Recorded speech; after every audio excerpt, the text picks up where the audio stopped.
we're going to be discussing how to identify a good research problem for commercialization. Now, why do you do research? Why on earth do you start to do research? You're a researcher, but why do you? Is it to publish so that you get promoted? Is it because of the ribbon so that you get an award? Is it because of the gold so that you make money? Is it because of what? What is the reason why you go into research? How many of us go into research for the altruistic reasons to be the shoulder upon which the entire society would climb and get out of their problems and their pain points? Research is supposed to be to solve problems at every level, whether you be a student, undergraduate student, whether you be a master student, a PhD, a lecturer, a professor. Research is to solve problems. I've been saying this, and I just really hope that someday a critical mass of researchers in Nigeria would come to terms with this fact that research, the whole essence of research is to identify a problem worth solving and then solve it with your research. Until then, Nigeria cannot be said to be a knowledge-driven economy. And this is the challenge we have today with our economy, simply because we have problems which our researchers have not applied themselves to solving, meaning our researchers have not found their place on the table, on the decision-making table for economic development. We have not found our place. There is a reason for research, and that reason is simply to solve problems. Is to solve problems, is to identify a problem worth solving in the society, and then systematically going through it towards developing a solution that is worthwhile. Right. So this is the reason for research. This is the reason for research. And tonight we're going to be discussing how you come up with a good problem that you can solve for research commercialization purposes. In other words, how can you decide that problem that you would solve with your research? How do you decide that problem that you should solve with your research? Remember, I have just established that the reason and the singular purpose for your research is to answer critical problems that are relevant for solving a problem, to answer critical questions that are relevant for solving a problem. So then the question becomes, how do you determine the good problem to solve? How do you determine the good problem to build your research around? That's what we want to discuss this evening. Characteristics of a good problem. How do you come up with that good problem that you should focus your research efforts around? Excellent. So you're welcome. And now this section is for everyone, whether you're an undergrad student, whether you are a lecturer, or whether you're a PhD student or a master student. You're welcome. So we're going to talk about 5 steps you need to take. 5 steps you need to take towards identifying a good problem. There are 5 steps. From the time you say, look, I want to do research, there are 5 things you want to do. There are 5 things you want to do, and just take notes of these 5. And ladies and gentlemen, I love to answer questions. I love to answer questions. Please do well to drop your questions as we ride on tonight. And I promise you, I'm going to answer all your questions. Okay, fine. Now, let's get into it. Number one thing that you have to do if you want to commercialize your research, number one thing you have to do with respect to identifying a good problem is to identify your area of interest. That's where it starts from. You cannot solve a problem that you don't have interest in, right? Yes, so please let us not neglect this very important factor. In fact, that's where it starts from. So you want to say, okay, I'm interested in doing this, and I want to attach it to purpose. When you understand your purpose for being, when you understand why you're here, what you're supposed to be doing, what kind of problem you were created to solve, then that simply now tells what your interest is, right? The area of your interest, the area of your interests. That's something that um, you cannot go to bed and sleep normally with this problem lingering. So these are areas of your passion, areas of your interest, areas of your interest. Right. So that is something you want to first of all identify. Please never you embark in a research that you don't have interest or passion in. That is sad. That is sad. That's waste of your life, waste of your resources. Please pay attention to research that has to do with your area of interest. That is number one. Number two thing is for you to do what? Identify problems. Identify problems, identify opportunities, identify gaps in that area of your interests. In that area of your interest, in that area of your interest, identify what problems in that area, identify gaps, identify opportunities, identify problems in that area. And I kind of would like to give you some examples using agriculture and artificial intelligence. Let's say you're a PhD student and you want to delve into agriculture and AI. Agriculture and AI, this is your area of interest. This is your area of interest. I love agriculture, but I also love the fact that emerging technologies have come to be with us here. I mean, AI in the forefront. AI and agriculture. How do I build my research around this? So we're going to do that. Now, the first thing you want to do, as I said, is identify your area of interest, and you have identified AI and agriculture. The next thing you want to identify is what the gaps and the problems and opportunities within this AI and agriculture space, right? So 5 of them I identified. Number 1 could just be what? Crop disease and management. So you're thinking, how can AI be used to solve the problem of crop disease?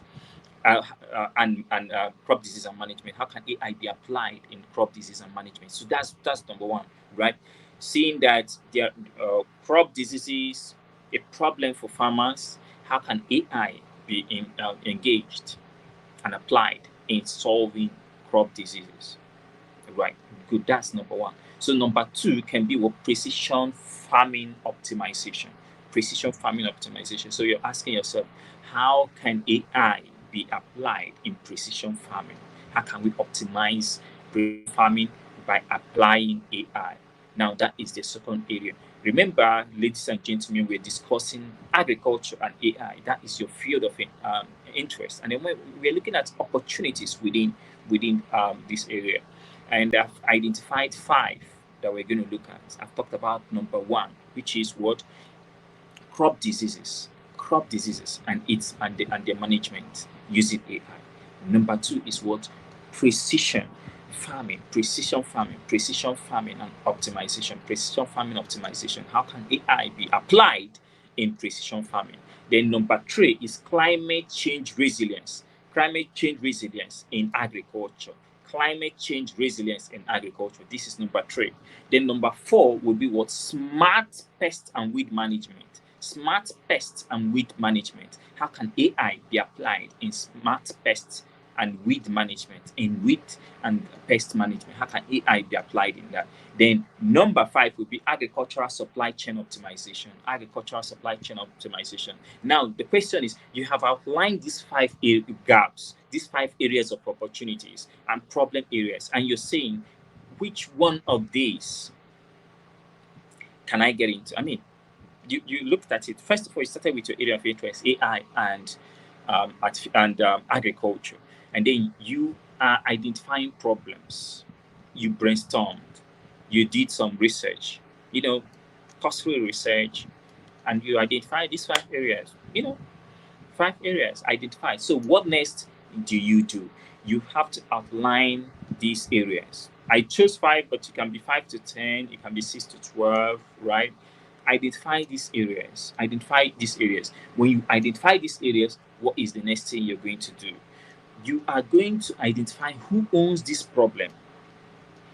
Who is the target user? Who exactly do you want to solve this problem for? For each of these 5 problems you have identified, link them up immediately with the owner of the problem. Who is the owner of the problem? Who do you want to solve this problem for? Listen, there is no problem.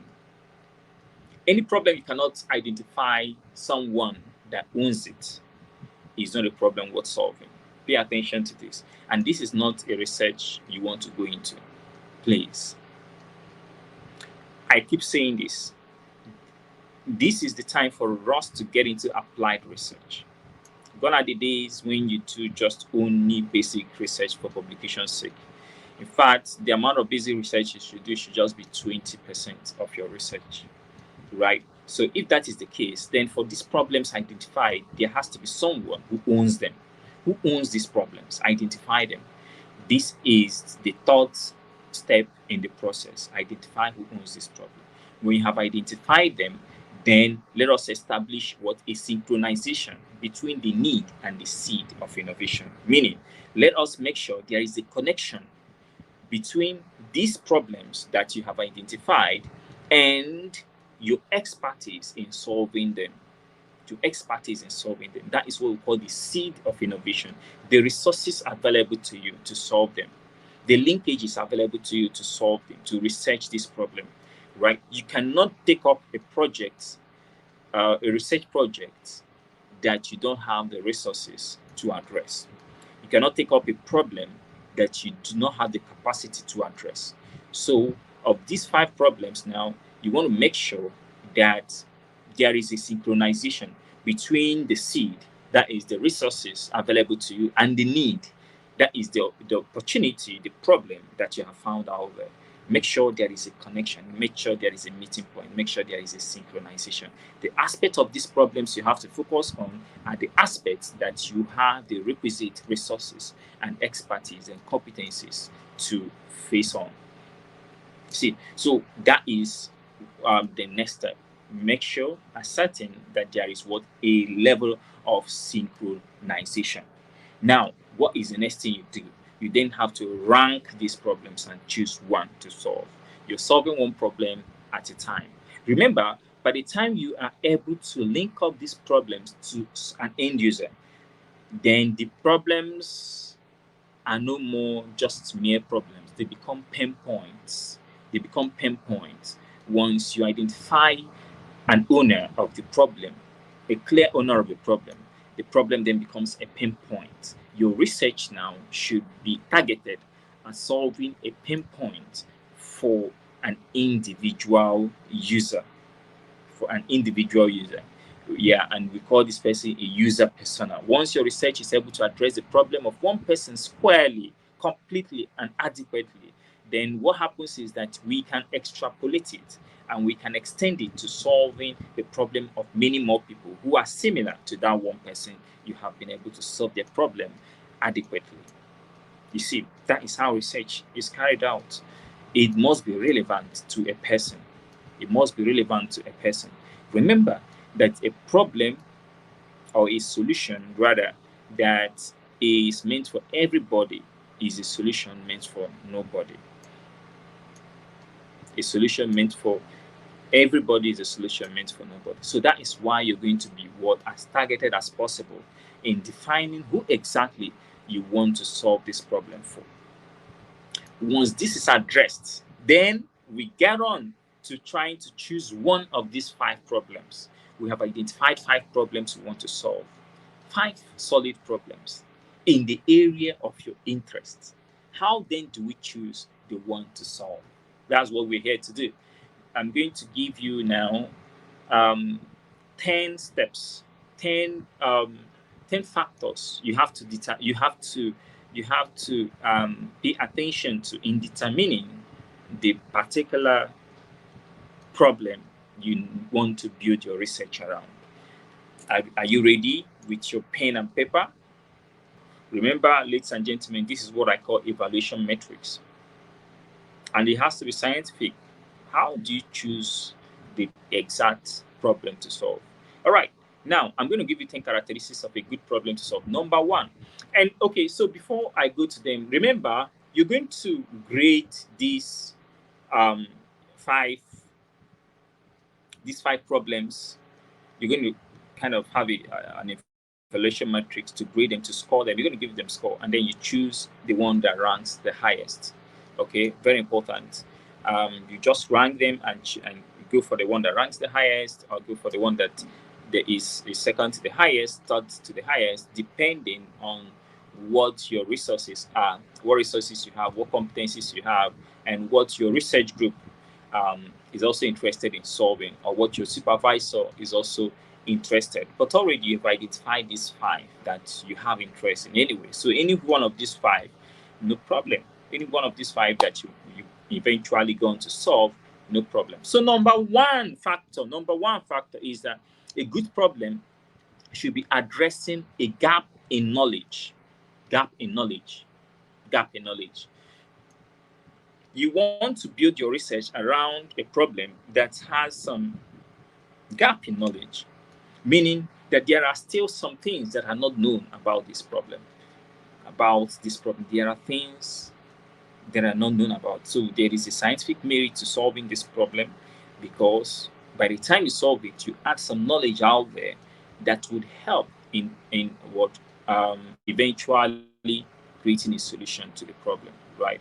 So it's important that that is established. So you want to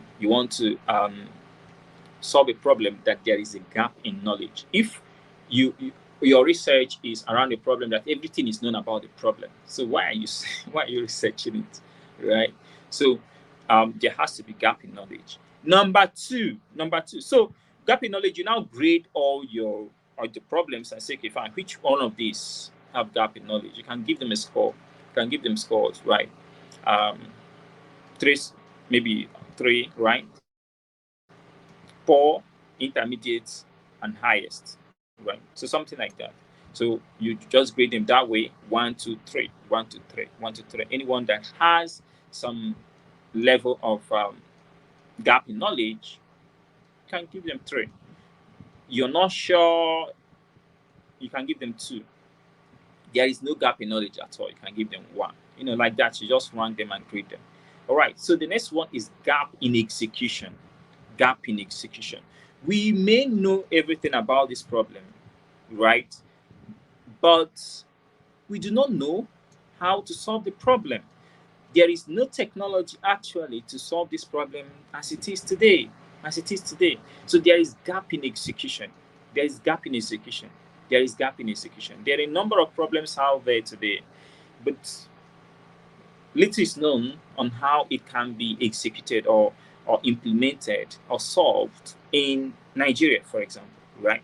So that becomes a problem that is worth solving, because your research may be able to now answer the research questions around the execution or the solving of this problem.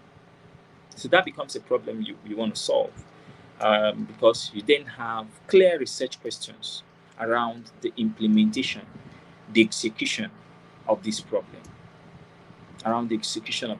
So that can become it, right? There is gap in execution.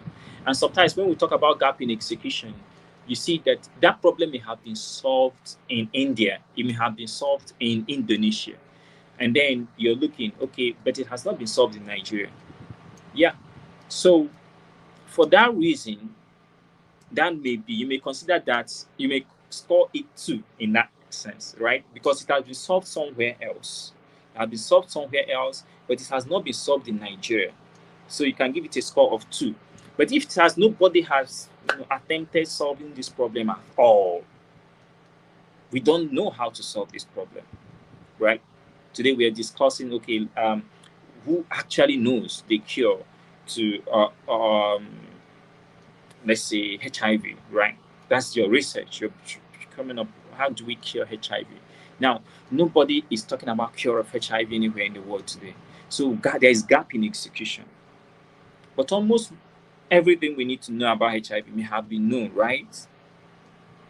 So, but there is gap in execution. So we now say that we're going to score it towards 3. But if this problem is already solved in a place, in other climes, you can score it 2.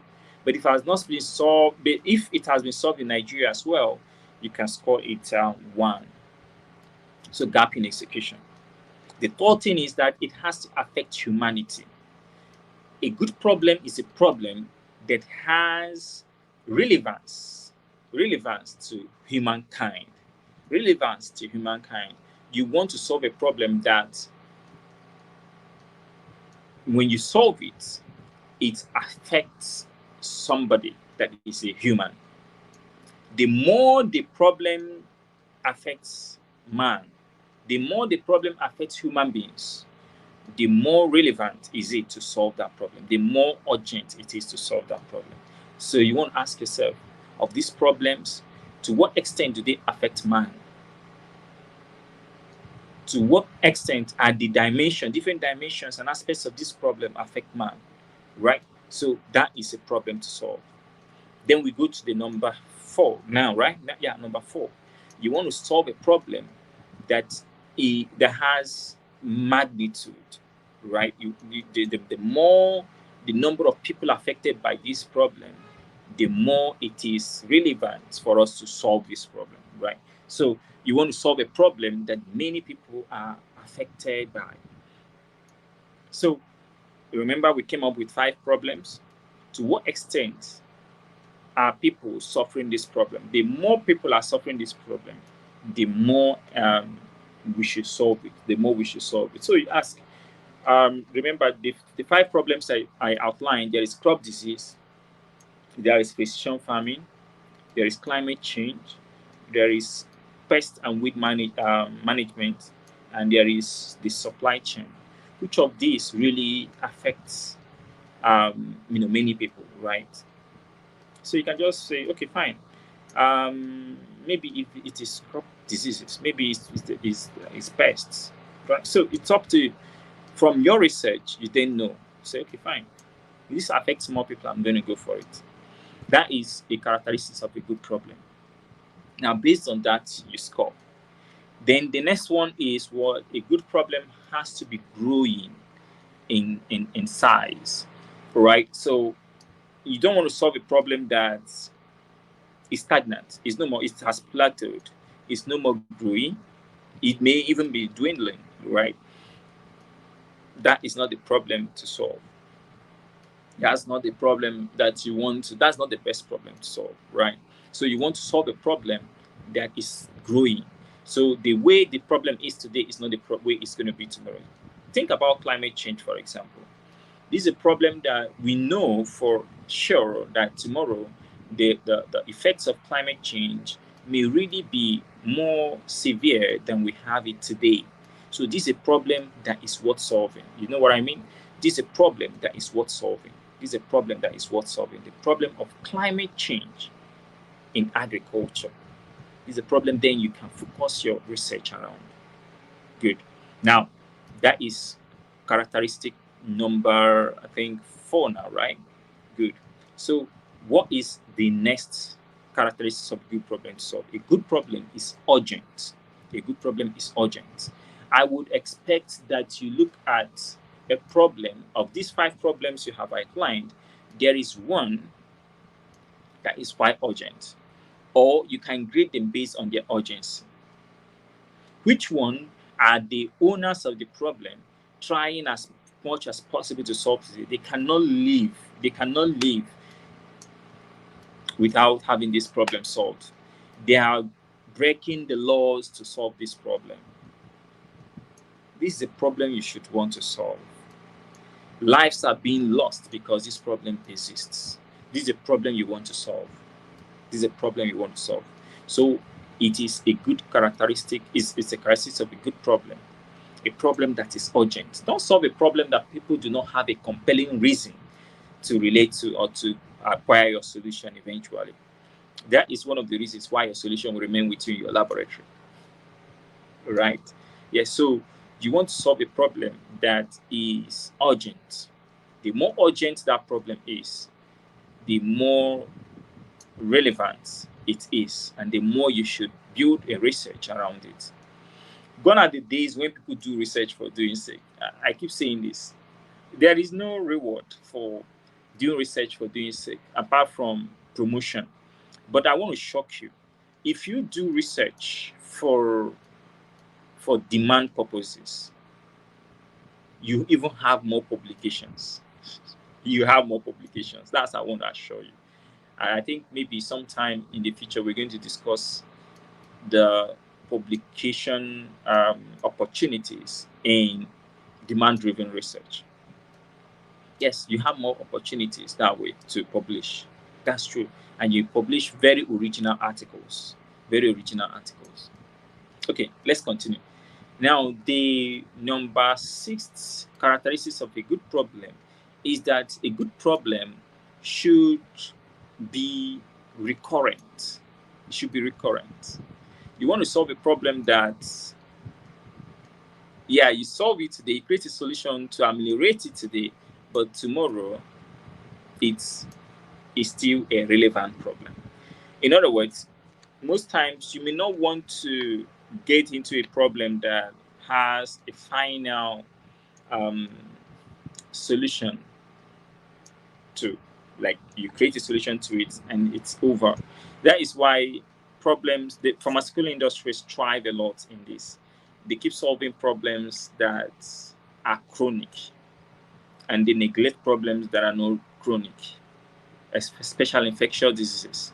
You can solve, and you see what happens is, for infectious disease, vaccines can help to prevent the severity of such infections. Vaccines can help you to live without the impacts of those and complications of those infections. But what happens is, for communicable diseases, these conditions live with us. What pharmaceutical companies then do for non-communicable diseases, I'm talking about diabetes and hypertension, they create drugs that would prolong the life of the individual without necessarily solving the cause, or without necessarily solving that problem. And that's a wonderful problem to solve, because then you become and remain relevant in solving it.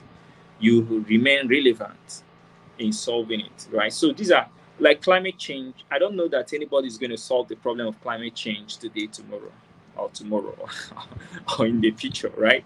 These are problems that have come to stay, and they are wonderful problems. So you keep solving in the different dimensions of this problem. Powerful problems to solve. Yes. All right. So that is a characteristic of a good problem to solve. The next one, I think I'm now number 7. A good problem is difficult to solve. A good problem is difficult to solve. So you don't want to solve a problem that is so easy. Your reward will not be much. Yeah, because the more difficult the problem is, the more your reward. So you want to solve a problem that is difficult. That's why you do a PhD, to solve a problem that is difficult. Don't go solving problems that are very basic. Crack difficult problems. With your research. Now, that is number 8. So number 9, number 9 now, you want to solve problems that are measurable. It's not advisable that you go to solve a problem that you don't even know how close you are to solving it, or how you're progressing in solving it, and the impact of your solution cannot be felt, right? So you want to solve a problem that is measurable. Make sure that we can assess the impact of your research efforts in solving that problem. Very important. Then let's go to the next one, and the last one. Good problems are accessible. Okay, let me put it this way. So you want to solve problems that the owners of such problem are accessible. The owners of such problems are reachable to you. The owners of such problem, you have access to them. Data to solve such problem is accessible to you. That is a good problem to solve. Let's say you want to solve a problem from a problem of corruption. Let's talk about corruption. In solving the problem of corruption, you find out that um, you are going to run into a problem if you're solving this problem from the suburbs, right? You're solving it from the suburbs, from one village. Your school is located in one village in the country, um, and you're not close to the city where public transactions happen. That's public sector transactions happen. You're not close to Abuja, where a lot of policies are made, right? Where the National Assembly is, where the executive sits. Now, you will not be able to access data that will be relevant to solving this problem. You'll not be able to access data that will be relevant to solving this problem. So I would advise that a good problem is such that you have access to the owners of the problem. You have access to the owners of the problem. Very important. This will be the characteristics of a good problem, of a good research problem for commercialization. Once you're able to solve these problems, you are right on your way towards creating a solution that a people will need, towards creating a solution that will not remain with you in your laboratory or just on the pages of the journal, right? No. Please focus on solving a problem that matters. Sometimes, I must say this, that sometimes the problems that will emerge, the problems that you solve and the solutions and recommendations that will emerge from your research may not necessarily bring money to you, right? But they can solve a problem in the society. So what you do is to find a way in which the findings and the results of your research can be can be adapted to solve real problems in the society. That is where you can create policy briefs. That is where you can, go out there and build something that a policymaker, the government, and its agencies can find useful in solving their problems. Very important. I want to see a situation where more researchers are relevant in policy development. More researchers, more researchers are relevant in crafting the course of the economy of Nigeria. And this is very important because now you do research, you come up with empirical evidences. These can help us in solving our many problems.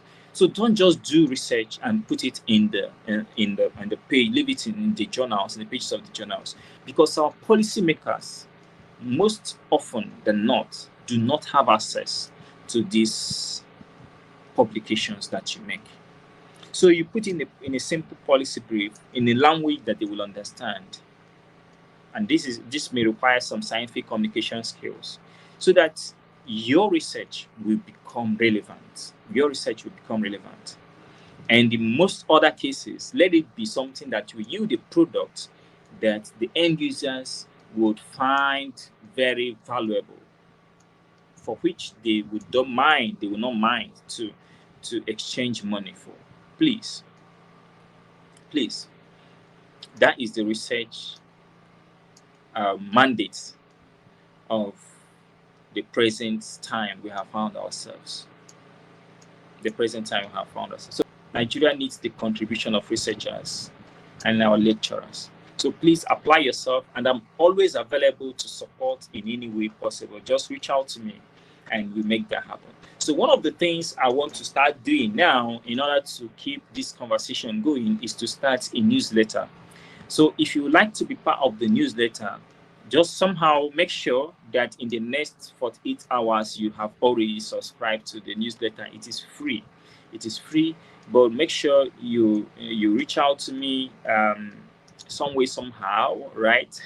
Make sure you reach out to me and then subscribe to the newsletter so that you're going to start getting some case studies of other people like you who are already commercializing their research, and also understand some of the challenges they may be facing. And then you're going to also learn from me some of the trends in research commercialization, global trends and regional trends. All right. And some concepts that you may need to know towards commercializing your research. So please make sure you are able to subscribe to this newsletter. It's free for now, right? Yes. So thank you so much for joining. I want to take a question. Does anyone have a question? You want to ask a question on how you want to choose a problem for your research, or any question at all on research commercialization? I'll be glad to answer. Thank you, all of you that have been able to join this. Please join me again this same time tomorrow. Tomorrow is specifically for lecturers, but of course, if you're a student, you can also join. Tomorrow is for lecturers, and we are going to be understanding the research commercialization roadmap. Yes, research commercialization roadmap. There is this whole roadmap for research. I've never really taught this topic in my various sections and platforms of forum, such as R4I. I have not taught this, so try as much as possible to be available tomorrow 8 p.m. for us to have this conversation. What is the actual roadmap to research commercialization? I'm going to be giving this away tomorrow to those that will be joining. So reach out to me with any questions and I'll be happy to answer. All right. Thank you very much.